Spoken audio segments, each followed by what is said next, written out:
She stood there frozen, her breath caught in her throat. 9 inches, a number, a measurement, yet it was enough to shake her. But why? Was it truly the size, or was it her mind's reaction to it?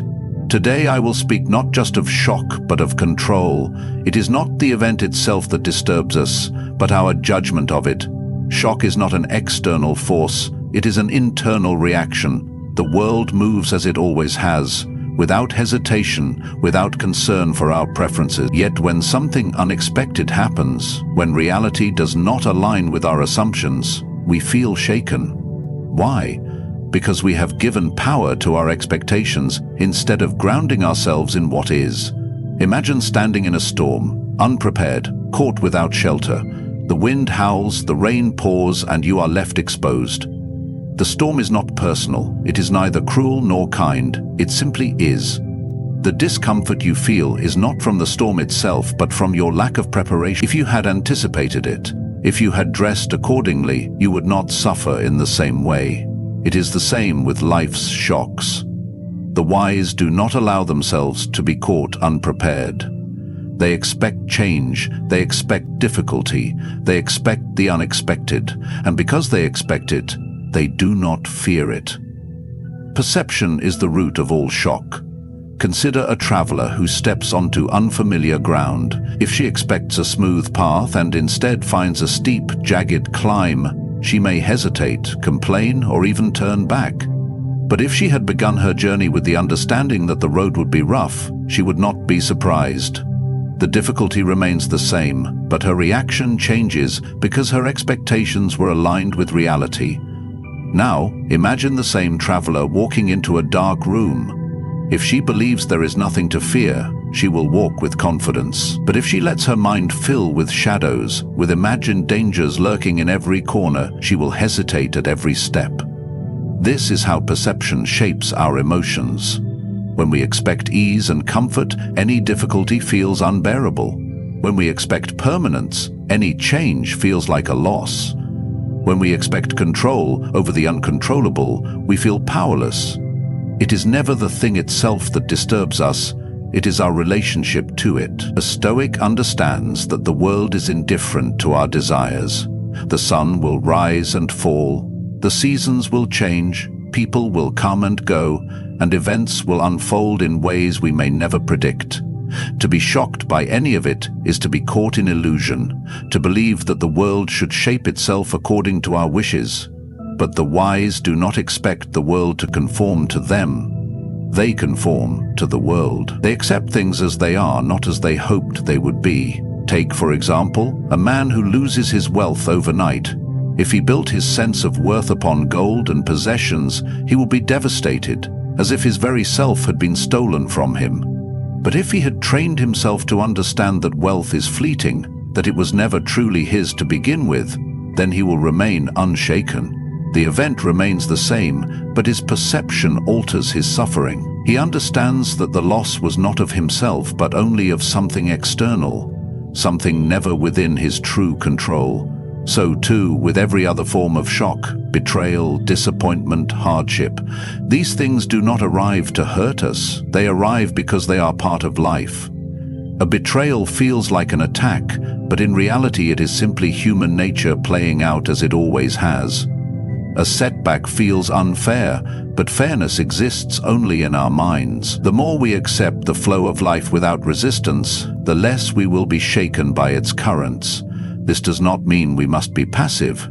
To understand that perception is the source of shock is to gain power over it. When we realize that we are the ones who give meaning to events, we can begin to take control of our emotions.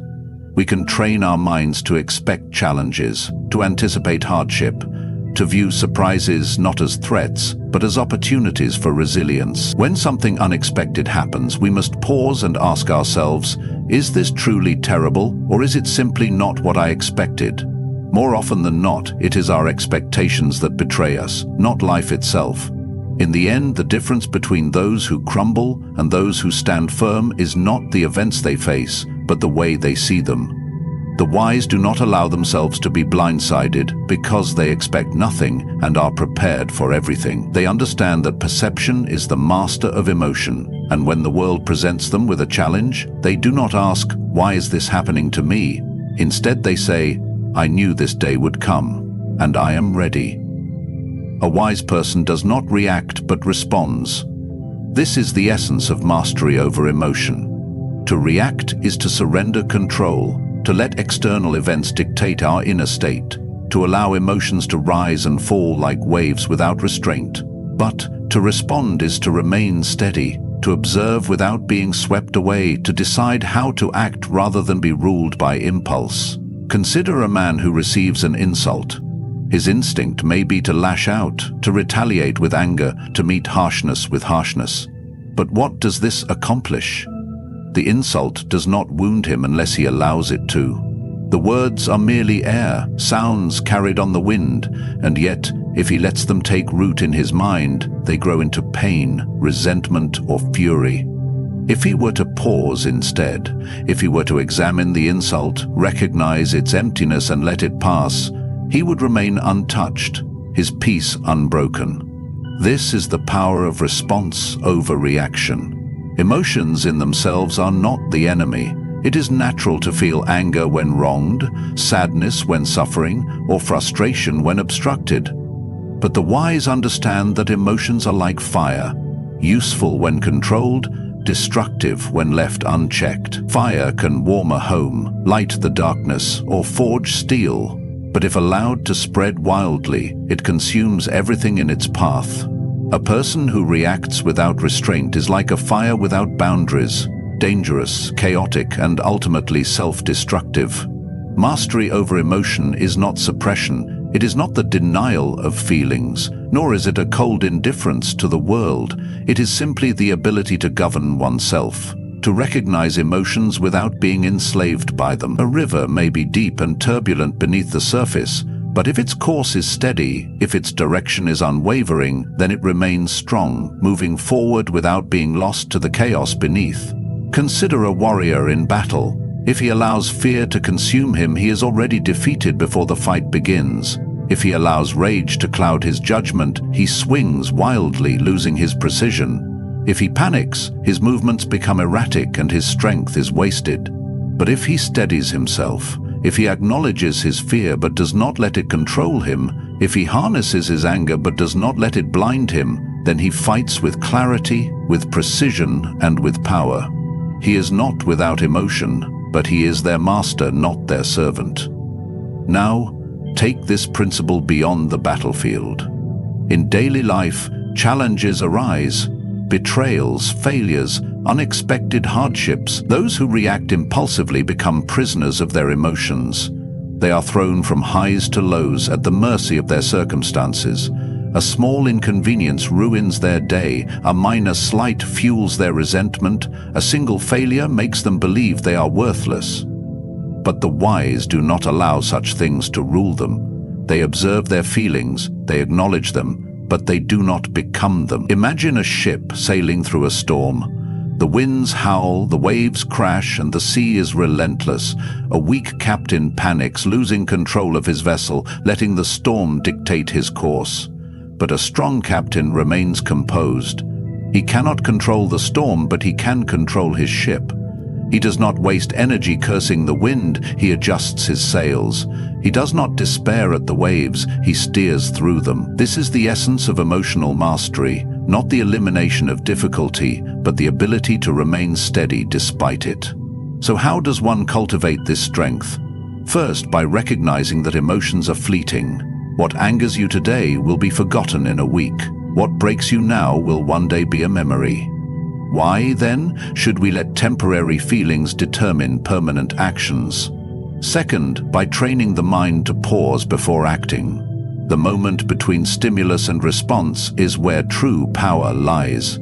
If someone insults you, before reacting, ask yourself, does this truly harm me?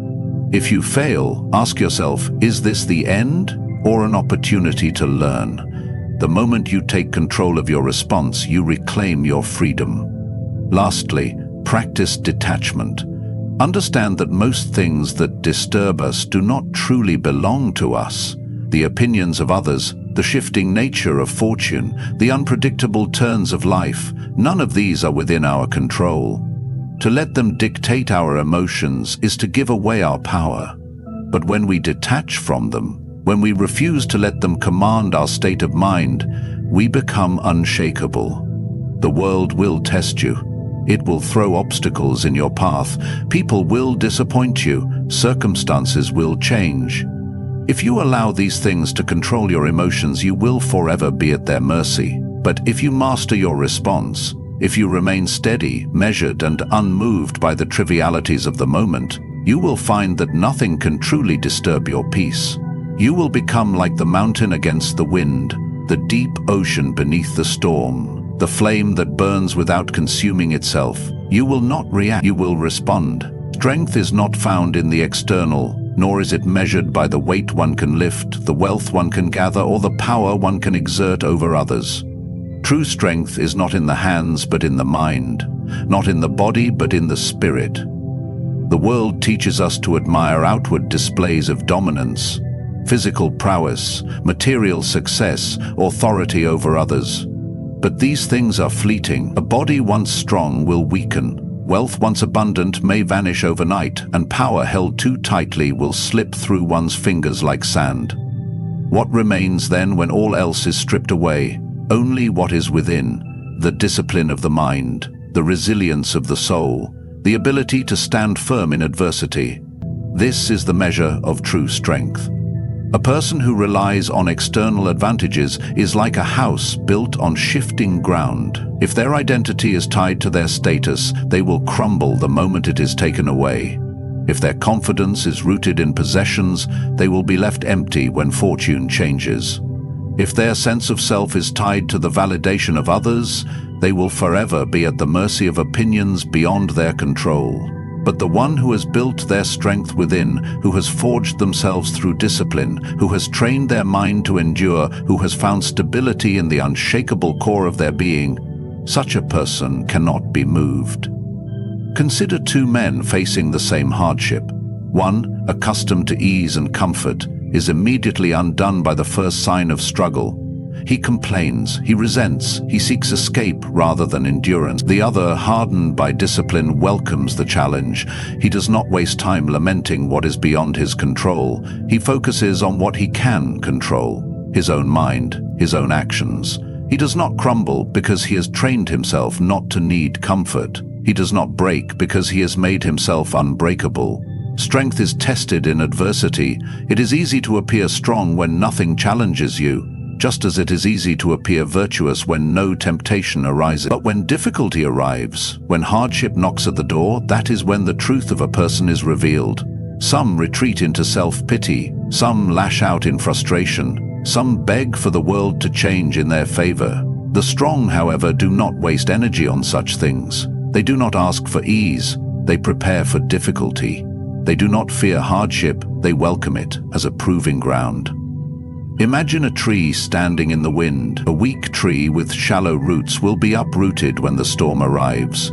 But a strong tree deeply rooted in the earth does not fear the wind. It bends, it sways, but it does not fall. The same is true of a strong mind. It does not resist reality, it adapts to it. It does not fight against the inevitable, it prepares for it. And so, when the storms of life come, the strong do not complain, they do not despair, they endure. This endurance is not passive, it is not mere suffering, not the blind acceptance of pain. It is an active strength, a deliberate choice to stand firm, to refuse to be defeated. When one loses something dear, the weak lament endlessly, hoping for things to be as they were. The strong, however, do not waste time grieving over what cannot be changed. They accept, adapt, and move forward. They understand that the past is untouchable, the future uncertain, and that all they truly control is how they respond in this moment. There are those who believe that strength is found in aggression, in the ability to dominate or overpower, but this is a fragile strength, dependent on external factors, on having more, on being feared, on exerting force. The truly strong do not seek control over others, They seek control over themselves. They do not rely on intimidation, they rely on discipline. They do not crumble when things do not go their way because they never expected the world to shape itself to their desires in the first place. Discipline is the foundation of strength. Without it, one is a slave to impulse, to emotion, to comfort. A person who indulges every desire, who seeks ease over effort, who avoids hardship whenever possible, this person has no true strength, no resilience. They are ruled by their own weaknesses. The disciplined person, however, does not fear discomfort, does not seek escape from difficulty, does not give in to every passing emotion. They have trained themselves to endure, to remain steady, to act with purpose rather than impulse. Strength is also found in restraint. To act in anger is easy. To remain calm in provocation is true power. To seek revenge is instinctive. To forgive and move forward requires real fortitude. To react to every insult, every slight, every challenge with force is a sign of weakness, of a mind ruled by impulse. But to remain composed, to choose one's battles wisely, to respond rather than react, this is the mark of an unshakable person. And so the question arises, what do you measure your strength by? By how much you can take from the world, or by how much you can withstand? By the power you hold over others, or by the mastery you have over yourself? The wise do not seek strength in fleeting things. They build it where it cannot be taken from them, within. They train their minds to be steadfast, their hearts to be unyielding, their will to be unbreakable. True strength is not about never falling. It is about always rising again. It is about meeting life with steady hands and an unshaken heart.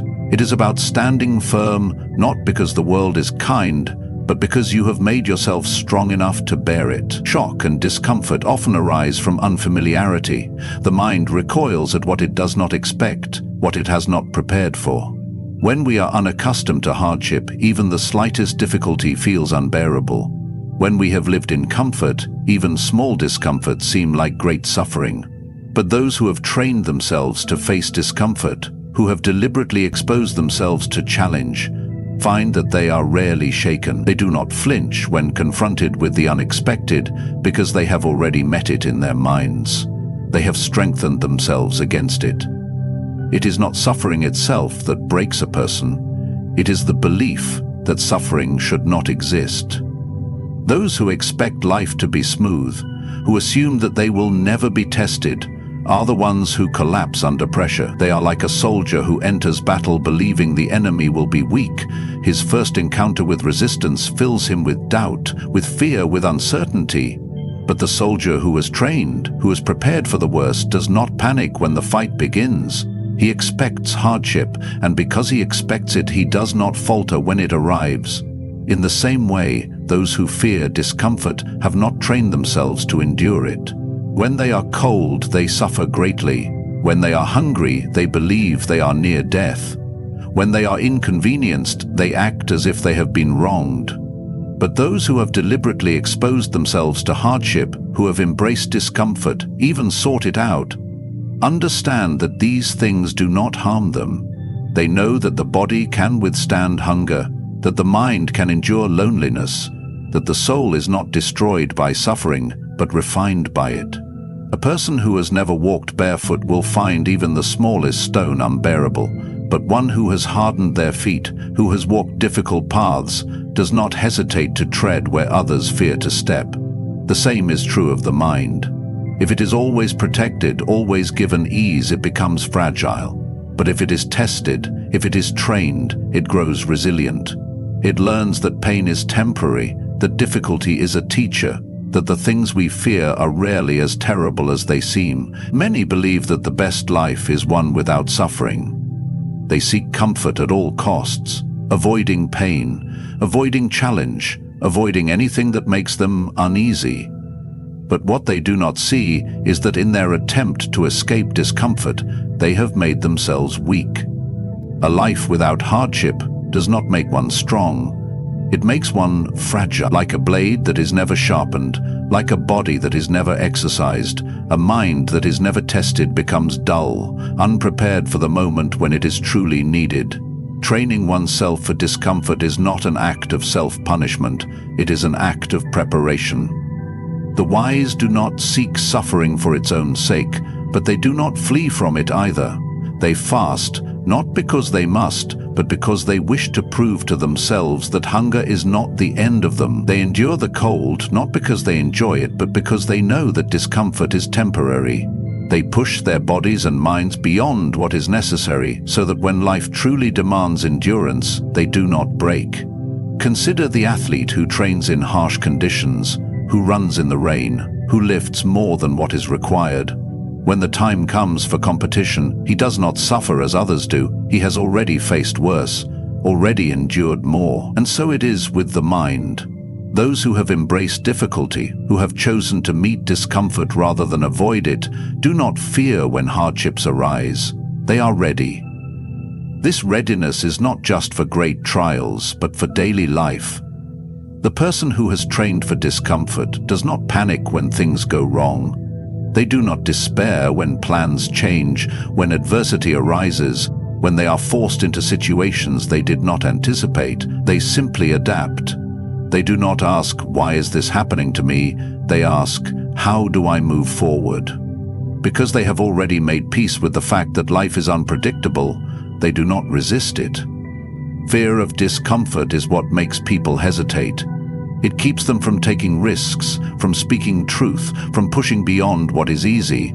But those who have trained themselves to endure discomfort do not hesitate. They know that fear is often worse than the thing itself. That once one steps forward, the challenge becomes manageable. There is no escape from difficulty in life. There is no world where suffering does not exist. The only question is whether we will meet it as fragile beings, unprepared, overwhelmed, or whether we will meet it as those who have trained, who have strengthened themselves against it, who have learned that discomfort is not the enemy, it is the forge that makes us stronger. Fear is a chain that binds the mind, a weight that drags a person down before they have even begun to act. It is not the thing itself that is terrifying, it is the mind's anticipation of it. The unknown, the unexpected, the uncertain. These are what fill people with hesitation, with doubt, with the urge to retreat rather than advance. But fear is not real in the way we assume it is. It is not an enemy standing before us, sword in hand. It is a shadow, a whisper, an illusion. The only way to overcome it is to confront it, to strip it of its power, to step forward despite its presence. Many allow fear to govern their lives. They wait, hesitate, tell themselves they are not ready, that they must have certainty before they act. But what is certainty except an illusion? Nothing in life is guaranteed, nothing is fixed.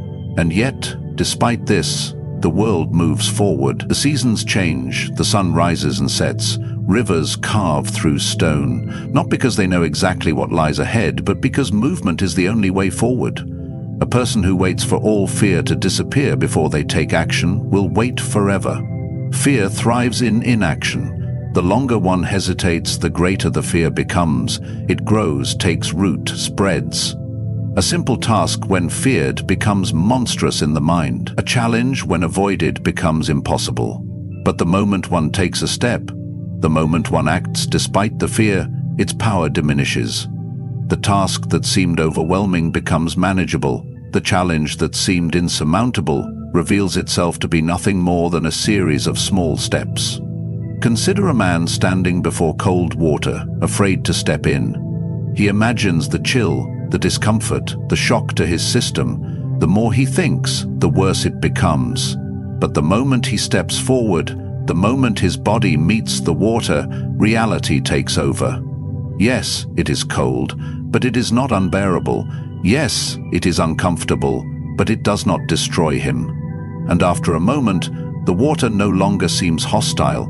It becomes something he can handle, something familiar. His fear was never about the water itself, but about what he imagined it would be. So it is with all things in life. Fear is not in the event, but in the mind's anticipation of it. The challenge itself is rarely as terrible as the way we picture it.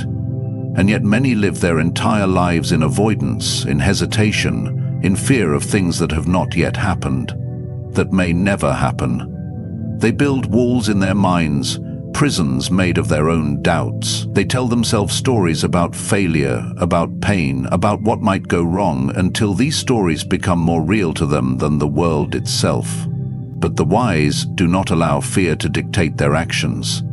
They recognize it, but they do not bow to it. They understand that fear is natural, that it will always be present, but that it does not have to be a master. Courage is not the absence of fear. It is the willingness to act despite it. A person who feels no fear is not necessarily strong. They may simply be blind to risk. But a person who feels fear acknowledges it and moves forward anyway. That is true strength. Fear is also the result of attachment. People fear loss because they cling too tightly to things they cannot control. Wealth, status, comfort, the opinions of others. They fear the future because they believe they must dictate its course. But the wise understand that nothing is truly within our grasp. Wealth can be lost, status can change, comfort can vanish in an instant.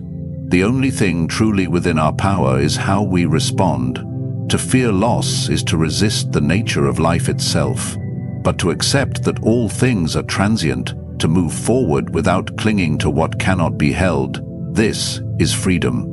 One must train the mind to step forward, despite uncertainty. The path ahead will never be fully known. There will always be risk, always be the possibility of failure, but hesitation is a slow death. Every moment spent in fear is a moment wasted, a moment lost to the illusion of control. When one realizes this, fear begins to lose its hold. It no longer appears as an enemy, but as a challenge, one that can be met, one that can be overcome. There is an old saying, "The obstacle is the way." Fear is not something to run from, it is something to step into. Each time one faces it, one grows stronger. Each time one chooses action over hesitation, fear loses power. In the end, the greatest regret is not failure, it is never having tried at all. Fear whispers lies, tells us to wait, to stay safe, to avoid the unknown. But the wise hear this whisper and smile. They know the truth. The only way to silence fear is to act. Control is an illusion, and those who cling to it suffer the most. Life moves with or without our consent. It does not ask what we want, nor does it shape itself to our desires. The sun rises whether we wish it to or not. The seasons change without our approval. Time moves forward, indifferent to our resistance. Yet, many spend their lives attempting to control what is beyond their reach. Other people, external circumstances, the unpredictable flow of events. They fight against reality, and in doing so they exhaust themselves in a battle that cannot be won. The wise understand this.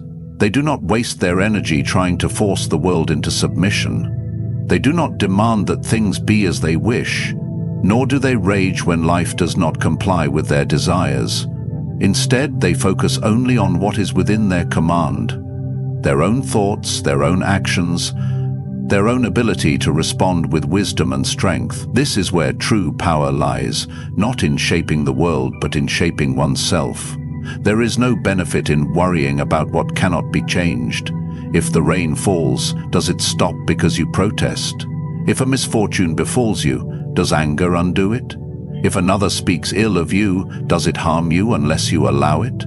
Most suffering comes not from events themselves, but from our resistance to them. The world simply is. It does not intend to harm or favor us. To take things personally, to see obstacles as injustices, to expect life to unfold according to our plans. This is to invite suffering. Imagine a river flowing swiftly. The one who resists it, who tries to push against the current, will only tire and sink.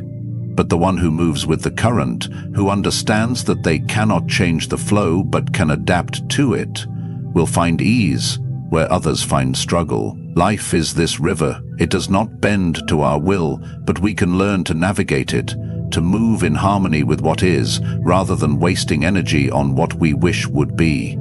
Control over others is an even greater illusion. No amount of force, persuasion, or pleading can truly dictate the actions of another person. You may influence them, you may inspire them, but you cannot control them. And yet, many tie their peace of mind to the behaviors of others, hoping they will act a certain way, expecting them to fulfill specific roles, demanding that they meet expectations. When others fail to do so, frustration arises. But the wise understand that people are as they are, not as we wish them to be.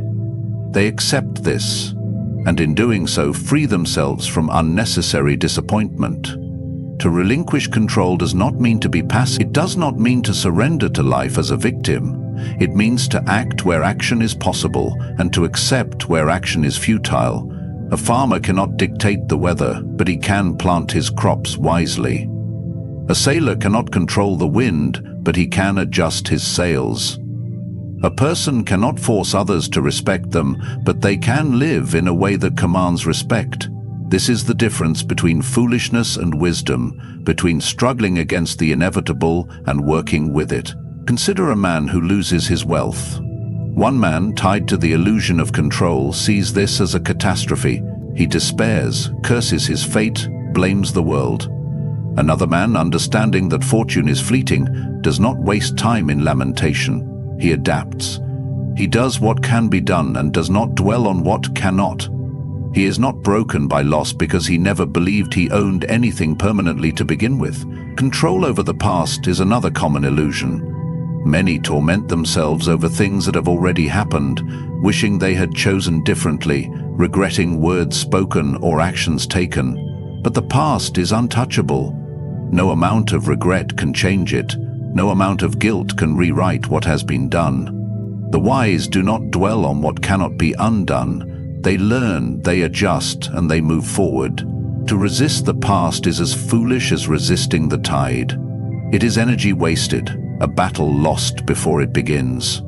Even control over one's own future is limited. We may plan, prepare, take every precaution, and yet life will still unfold in ways we did not expect.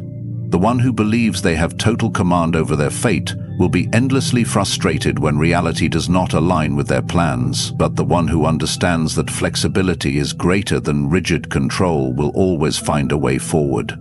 They do not break when obstacles arise. They adjust, they adapt, they endure. This is not to say that one should surrender completely. There is a space where control is real, within the self. Your thoughts, your reactions, your ability to accept or resist. This is where your power lies. If someone insults you, you cannot control their words, but you can control your response. If misfortune befalls you, you cannot undo it, but you can decide whether you will meet it with despair or with strength. If life takes a turn you did not expect, you cannot rewrite the events, but you can shape the way you move forward. A life spent grasping at control is a life spent in tension, in frustration, in endless struggle against forces that do not bend to our will. But a life spent mastering one's own mind, one's own emotions, one's own responses. This is a life of true power. The only real control we have is over ourselves, and the moment we accept this, we are free.